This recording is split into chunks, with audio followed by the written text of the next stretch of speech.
Boa noite, igreja. Que a graça e a paz de Jesus seja com todos vocês, amém? Nas duas primeiras quartas-feiras, o pastor Cício ficou responsável pelas mensagens. Ele me socorreu na semana passada, porque eu tive um imprevisto de agenda, então ele esteve aqui no meu lugar. E nas próximas quartas-feiras, no caso hoje e a próxima, né? Eu que estou responsável pela mensagem. E o tema da mensagem de hoje é: Tu, porém, atitudes da vida cristã. E sem muita demora, vamos passar para a leitura do nosso texto base, que se encontra em 1 Timóteo, capítulo 6, versos de 11 a 14. Nós vamos fazer a leitura na NVI. Se você quiser, você pode acompanhar a leitura comigo aí. Diz assim a palavra de Deus: Você, porém, homem de Deus, fuja de tudo isso e busque a justiça, a piedade, a fé, o amor, a perseverança e a mansidão. Combata o bom combate da fé. Tome posse da vida eterna, para a qual você foi chamado e fez a boa confissão na presença de muitas testemunhas. Diante de Deus, que a tudo da vida, e de Cristo Jesus, que diante de Pôncio Pilatos fez a boa confissão, eu lhe recomendo: guarde este mandamento imaculado e irrepreensível até a manifestação do nosso Senhor Jesus Cristo. Amém? Vamos orar? Pai, te agradecemos, Senhor Deus, por tudo que aconteceu até aqui. Te agradecemos pela vida de cada pessoa aqui presente, por aqueles também que estão nos assistindo através da nossa transmissão. Obrigado pelos cânticos cantados, pelas orações feitas. Obrigado pela certeza, de saber que o Senhor nos ouve, Deus. Nesse momento onde nós vamos refletir na Tua Palavra, pedimos que o Teu Espírito Santo fale conosco. Fale de maneira singular, de maneira especial a cada vida e a cada coração. Em nome de Jesus. Amém. Meus irmãos, pegando carona no tema do mês da nossa juventude, nas mensagens de quarta-feira, como os irmãos sabem, nós estamos tomando como ponto de partida uma expressão muito emblemática, usada pelo apóstolo Paulo em suas cartas ao seu amado discípulo Timóteo, como ele mesmo chamava Timóteo. A expressão em questão é tu, porém. Na língua portuguesa, o porém é chamado de conjunção adversativa. Uma conjunção adversativa acontece quando nós temos algumas palavras expressando oposição ou contraste com relação àquilo que foi exposto na primeira oração. E é exatamente o que Paulo faz aqui. Além de pontuar aquilo que Timóteo deveria fazer, em vários momentos ele também diz como ele não deveria agir.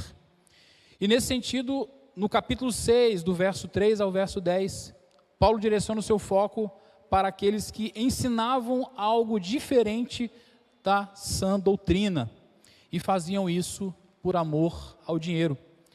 É nesse momento que Paulo usa a sua famosa frase, a sua famosa afirmação, quando ele diz que o amor ao dinheiro é a raiz de todos os males.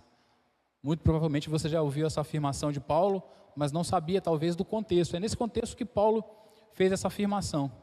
E na sequência surge então o tu, porém, ou, como está na NVI, você, porém.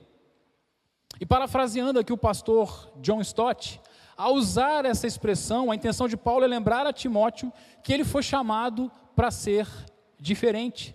É lembrar a Timóteo que ele não deve se submeter às pressões da opinião pública ou conformar-se com o espírito de sua época, mas antes deve permanecer firme na verdade e na justiça de Deus, segundo as palavras de John Stott.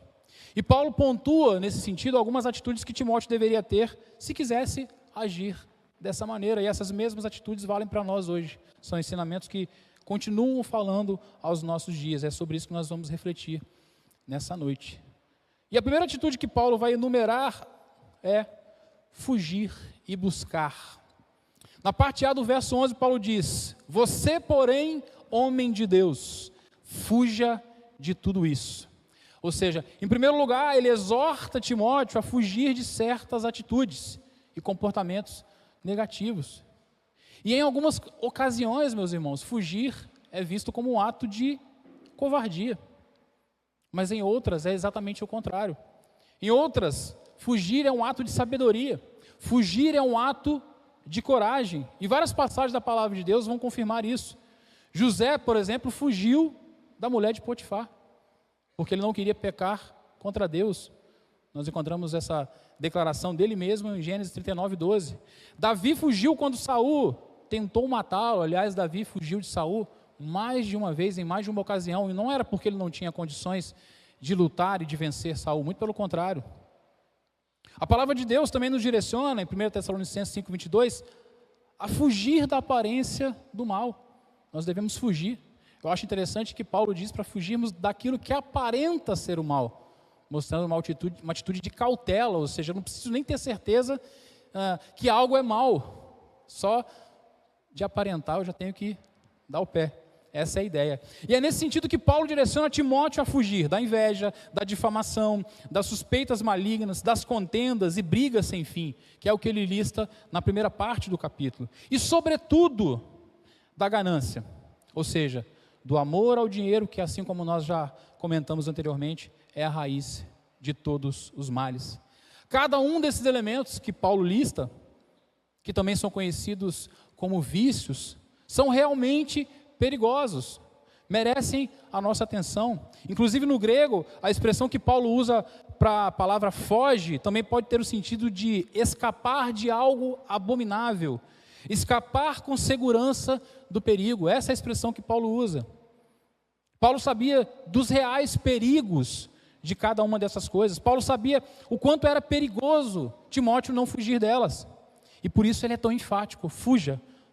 Mas não basta se afastar e fugir de algumas coisas. Em segundo lugar, é necessário também buscar o que é o certo, que é o que Paulo faz, fugir e ao mesmo tempo buscar. Paulo direciona Timóteo a fazer o que está na parte B do verso, onde ele lista 6 virtudes que ele deveria buscar: justiça, piedade, fé, amor, paciência e mansidão. Essas virtudes, meus irmãos, são qualidades essenciais para uma vida cristã verdadeira. Elas são características de uma vida que reflete o caráter de Cristo. Por isso Timóteo deveria buscá-las. Sendo assim, o que nós aprendemos aqui com Paulo, em primeiro lugar, é que nós devemos intencionalmente evitar o pecado e as armadilhas do mundo. Devemos fugir. Isso mostra intencionalidade. Devemos olhar para os vícios, devemos olhar para os maus hábitos como algo realmente pernicioso, como algo realmente perigoso. Isso significa identificar e se afastar de qualquer comportamento ou influência que possa nos desviar dos caminhos do Senhor. É estar atento. Mostra, como eu falei, ser intencional. Mas Paulo não apenas fala sobre o que devemos evitar, mas também enfatiza o que devemos buscar. As virtudes listadas, justiça, piedade, fé, amor, perseverança e mansidão, são qualidades que devemos cultivar continuamente nas nossas vidas. E eu coloquei a palavra cultivar aqui propositalmente, porque mostra que deve ser algo cíclico. Não devemos fazer só uma vez, é contínuo, devemos buscar isso continuamente. Isso requer de nós uma atitude proativa, como eu já falei, uma atitude intencional em perseguir aquilo que é bom e aquilo que agrada a Deus. Muitas vezes a gente começa a esfriar em nossa fé, porque deixamos de ser intencionais na nossa vida com Deus. Começamos a viver de maneira mecânica, de maneira litúrgica. E Paulo nos alerta exatamente para fazer o contrário disso, sermos intencionais. Eu gosto sempre de trabalhar com exemplos, né? Eu estou experimentando uma coisa diferente para mim, porque eu nunca malhei. Eu comecei a malhar, fazer academia, tem alguns meses, né? Foi em novembro do ano passado. E a academia é assim, né, Gessi? Se você não for intencional, se você não for proativo, não for disciplinado, as coisas não funcionam. Tem que estar focado. Eu sou aquele tipo de cara chatão. Quando eu vou na academia, eu fico no espelho lá olhando como é que está o movimento, se está tudo certinho, né? Porque senão também tem um instrutor lá que puxa minha orelha. E é exatamente nesse sentido que Paulo fala que deve ser a nossa vida cristã. Não podemos fazer de qualquer jeito, porque senão o efeito desejado não vai vir. Ou seja, em resumo, Paulo nos ensina a viver uma vida marcada pela santidade, buscando constantemente as virtudes que refletem o caráter de Cristo enquanto nos afastamos do mal. Busca por santidade, fuga do mal. A gente tem que estar fazendo isso o tempo todo. Mas não para por aí. Paulo vai enumerar mais uma segunda atitude para Timóteo que vale para nós também: combater e tomar posse. Na parte A do verso 12, Paulo diz: combata o bom combate da fé. Aqui um detalhe me chama a atenção logo de cara. Paulo fala para Timóteo combater o bom combate da fé. O teólogo N.T. Wright traduz esse trecho como combata o combate nobre da fé. Ele traduz aí usando a palavra nobre para se referir ao combate da fé. E quando Paulo fala sobre o combate da fé, ele está usando uma metáfora militar para descrever a vida cristã como uma batalha espiritual. Mas não é essa batalha espiritual que a gente vê divulgada em alguns púlpitos de algumas igrejas aí. Ele está se referindo a uma batalha espiritual que exige esforço, que exige perseverança, que exige comprometimento. Não é fácil. A vida cristã realmente não é fácil. Por isso que Paulo fala, combata o bom combate. E Paulo vai usar essa figura de linguagem em outras cartas suas, em outros momentos também. Indica que viver de acordo com a fé cristã requer uma luta constante contra o pecado, não é fácil. Vencer o próprio eu, vencer a própria carne, lutar contra as nossas paixões, contra os nossos desejos, não é fácil, porque a carne grita, é difícil. Mas devemos fazer isso, devemos buscar, requer uma luta constante, contra inclusive as influências negativas do mundo. O mundo o tempo todo tenta atrair a nossa atenção, e isso exige de nossa parte esforço, perseverança e comprometimento. E a palavra bom sugere o caráter dessa luta, porque Paulo fala de combater o bom combate. Essa luta então é nobre. Não se trata de uma batalha qualquer, não se trata de uma batalha com causas terrenas, com causas temporais, não. O bom combate aqui é lutar pela verdade, pela justiça, pela piedade e outras virtudes cristãs que Paulo mencionou no verso anterior. É disso que ele está falando, é uma batalha que vale a pena. Sabe por quê? Porque o seu objetivo final é a vida eterna. O seu ganho, a sua vitória, o seu troféu, a sua recompensa é eterno. E na parte B do verso 12, Paulo diz: tome posse da vida eterna para a qual você foi chamado e fez a boa confissão na presença de muitas testemunhas. Repare que o verbo usado por Paulo aqui está no imperativo. Ele diz para Timóteo: tome posse, Timóteo. Tome posse, sugere uma atitude imediata, uma atitude definitiva e não uma atitude passiva. Sugere ao contrário de quem está lá com o braço cruzado esperando as coisas acontecer. Tome posse, Timóteo, é isso que ele fala. Paulo está exortando Timóteo a se apropriar da vida eterna no presente, no agora, e não no futuro. Porque a vida eterna, a gente começa a viver ela aqui. Mas tem muitos que vivem como se só fossem viver a vida eterna depois que morressem, né? Bom, que morrer. Isso é importante da gente observar. É uma chamada de Paulo para Timóteo para que ele viva a sua vida presente com a perspectiva da eternidade em mente, buscando as coisas de Deus e não as coisas deste mundo. E resumindo, meus irmãos, o que essa mensagem nos ensina é que nós devemos viver a vida de fé. Mais uma vez eu vou citar aqui a palavra intencional e comprometida. Temos que viver a vida dessa maneira. É sobre isso que Paulo está falando para Timóteo aqui na primeira carta. Ele vai repetir muitos desses ensinos na sua segunda carta também. Resumindo, é o que Paulo deseja para nós também. Deseja uma consciência de que não é fácil. É fácil? Não é fácil, é difícil. Devemos estar conscientes que vamos ter dificuldades. Devemos estar conscientes que vamos ter perseguições. Devemos estar conscientes que vamos ter lutas. Vai ter muitas tristezas no meio do caminho, isso é fato. Mas devemos estar conscientes também de que não estamos lutando qualquer batalha. Estamos envolvidos no bom combate da fé. E nessa milícia, nesse bom combate, tudo vale a pena, porque os resultados são eternos. Mas nós já começamos a desfrutar deles aqui, agora, hoje. E isso muda tudo. Pois não é algo que nós vamos receber, não. Não é algo que eu só vou receber, que eu vou desfrutar quando eu morrer um dia. Não. É possível já começar a experimentar os efeitos disso aqui. E por isso, devemos combater, mas ao mesmo tempo, tomar posse. Combata, guerreie, lute, mas tome posse. Pense na eternidade, esteja sempre na mente com esse pensamento, né, que nós temos algo eterno que já é possível começar a viver aqui. E em Cristo, nós temos a certeza da vitória. Não uma vitória terrena, não uma vitória material, não é disso que Paulo está falando. Mas é uma vitória que já foi conquistada na cruz. Na sequência, Paulo dá mais uma terceira atitude. Ele vai falar sobre o que Timóteo deveria guardar. Ele finaliza, na realidade, exortando Timóteo para que ele guarde o mandamento sem mácula. Ele dá completa irrepreensível. Ele usa duas expressões muito fortes: imaculado e irrepreensível. Era assim que Timóteo deveria guardar. No original, a expressão usada para guarde tem o sentido de manter no mesmo estado, ou seja, sem alteração. Timóteo não deveria permitir que os ensinamentos que ele recebeu fossem alterados de qualquer forma. Deveria mantê-los sem mácula e sem repreensão. O que Paulo está querendo dizer aqui? Ele está instruindo Timóteo a observar e cumprir os ensinamentos e instruções que recebeu. Até porque o evangelho não é algo só intelectual, não é algo apenas teórico.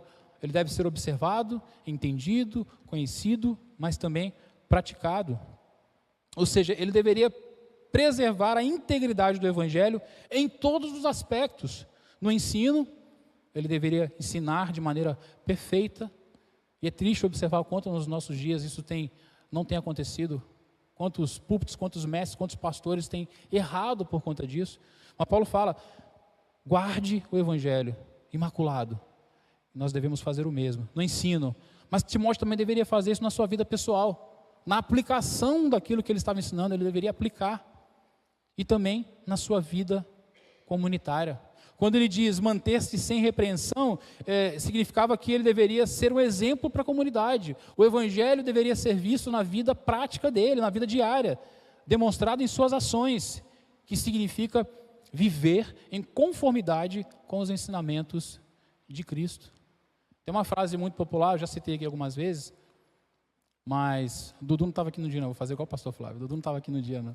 É uma frase do Ralph Emerson, que é um escritor, e ele diz o seguinte: as suas atitudes falam tão alto que não consigo ouvir o que você diz. E essa realidade não pode ser a realidade da nossa vida. É exatamente isso que Timóteo está falando. Nós temos que guardar o evangelho, guardar a mensagem, de forma que as nossas atitudes sejam condizentes com aquilo que a gente fala, com aquilo que a gente ensina, com aquilo que a gente prega. Usando o exemplo da música, né, Gessi? As nossas atitudes têm que estar afinadas com o nosso discurso. Senão não soa bonito. Não tem nada pior do que ouvir alguém desafinado, não é verdade? Tocando ou cantando. Isso vale também para o evangelho. É sobre isso que Paulo está falando. Guarde o evangelho sem mácula, irrepreensível, até a volta de Cristo. E isso é interessante. Paulo fala até o retorno de Cristo, mostrando que essa responsabilidade de manter o mandamento não é temporária. Eu não tenho que fazer isso uma vez, um dia e depois deixar de fazer. É até a volta de Cristo.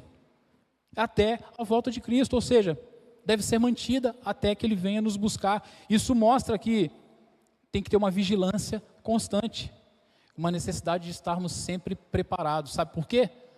Porque nós não sabemos quando Ele vai voltar. Apesar de muitos tentarem profetizar a volta de Cristo aí, e tudo furou, foram todas profecias furadas, nós não sabemos, a palavra de Deus não nos revela, por isso requer de nós essa vigilância constante, esse preparo constante. E o mesmo vale para nós. Tudo que Paulo falou para Timóteo aqui é para nós. Somos chamados a guardar o que recebemos de Deus através da sua palavra. Isso implica, em primeiro lugar, em conhecê-la. Ninguém pode guardar o que não conhece. Você só guarda aquilo que você conhece. Sabe por quê? Porque quando você conhece algo ou alguém e você percebe o valor, você quer guardar, você quer proteger. Você quer manter sem alteração. Então, em primeiro lugar, nós temos que conhecer a palavra, o ensino, o evangelho. Aí eu vou querer guardar, protegê-lo. Ninguém guarda o que não conhece. Isso implica, em segundo lugar, em aplicar esses ensinos na nossa vida pessoal diária. De nada adianta eu conhecer a Bíblia de capa a capa, mas não vivê-la. Implica, em terceiro lugar, em sermos exemplos para aqueles que vivem ao nosso redor. As pessoas têm que olhar para nós e ver Cristo. É disso que Paulo está falando com Timóteo. Significa ver de uma maneira que não dê motivos para críticas ou para acusações, mas que inspire e encoraje os outros a seguir a Cristo. A nossa vida ela deve refletir a mensagem do Evangelho, de forma que as pessoas possam ver Cristo em nós. E isso implica, em quarto e último lugar, em manter uma expectativa escatológica. O que é isso? Manter em nossas mentes e corações a esperança do retorno de Cristo. Isso é uma coisa que a igreja de hoje perdeu muito. Pouco se fala sobre a volta de Cristo. Muitos vivem como se Cristo não fosse voltar. Ou até creem na volta de Cristo, mas Cristo não vai voltar na minha geração. Uma grande diferença da igreja primitiva é que eles viviam pensando que Cristo fosse voltar logo. Isso influenciava na sua vida pessoal, na sua vida diária, na sua busca pela santidade. Mas hoje, muitos olham para trás, não voltou na época do meu bisavô, do meu avô, da minha mãe, do meu pai, então não vai voltar não, eu vou viver minha vida aqui. E vive uma vida de qualquer maneira, como se Cristo não fosse voltar amanhã. Mas nós devemos viver assim, mantendo uma expectativa escatológica, pensando na volta, mantendo uma esperança no retorno de Cristo, que um dia virá para buscar a sua igreja e inaugurar os novos céus e a nova terra. E para concluir, finalizando aqui a carta de 1 Timóteo, Paulo nos versos 20 e 21, direciona Timóteo a guardar, mais uma vez ele usa a expressão guardar, o que a ele tinha sido confiado. O termo que ele usa aqui é paratec, que se refere a algo valioso que foi confiado aos cuidados de alguém. Paulo diz que alguns, por não agir assim, se desviaram da fé. Ou seja, alguns, por não guardar aquilo que foi confiado a eles, se desviaram da fé. É isso que Paulo está dizendo a Timóteo. Paulo fala para Timóteo: Timóteo, não faça isso, guarde aquilo que lhe foi confiado. Então, meus irmãos, que nós possamos ser como Timóteo, homens e mulheres de Deus, que demonstram cada uma dessas características em nosso dia a dia, que possamos guardar aquilo que nos foi confiado até a volta de Cristo, que possamos fugir do que é mal, buscar o que é correto, combater o bom combate da fé, tomar posse da vida eterna hoje e guardar o que nos foi confiado. Amém? Quero pedir que vocês coloquem de pé, feche seus olhos, vamos orar a Deus, fale com o Senhor também aí do seu lugar. Pai, nós te agradecemos, Senhor Deus, pela tua palavra. Obrigado, Deus, por essa série que tanto tem falado aos nossos corações, às vezes de uma maneira um pouco mais dura, nos chamando um pouquinho da atenção, puxando a nossa orelha aqui e ali, mas é necessário. Tua palavra diz que o Senhor corrige aos filhos que ama, e quando o Senhor faz isso conosco, é porque o Senhor nos ama, nós cremos nisso. Então pode continuar nos corrigindo, pode continuar puxando a nossa orelha, pode continuar chamando a atenção, Senhor Deus, para aquilo que não tem agradado o teu coração. Que nós possamos, Senhor Deus, aprender com cada uma das mensagens até aqui. Em específico a mensagem de hoje nos ensina a ser como Timóteo, a fugir do que é mal, a buscar o que é correto, a combater o bom combate da fé, a tomar posse da vida eterna hoje, a guardar, Senhor Deus, aquilo que nos foi confiado. Que nós possamos viver assim até a volta do nosso Senhor Jesus. Nos mantenha firme, nos fortalece, Senhor Deus. Renova as nossas forças, renova a nossa fé, em nome de Jesus. E agora que a graça soberana de Jesus, as doces consolações do Espírito Santo, seja com essa igreja para sempre, em nome de Jesus. Amém.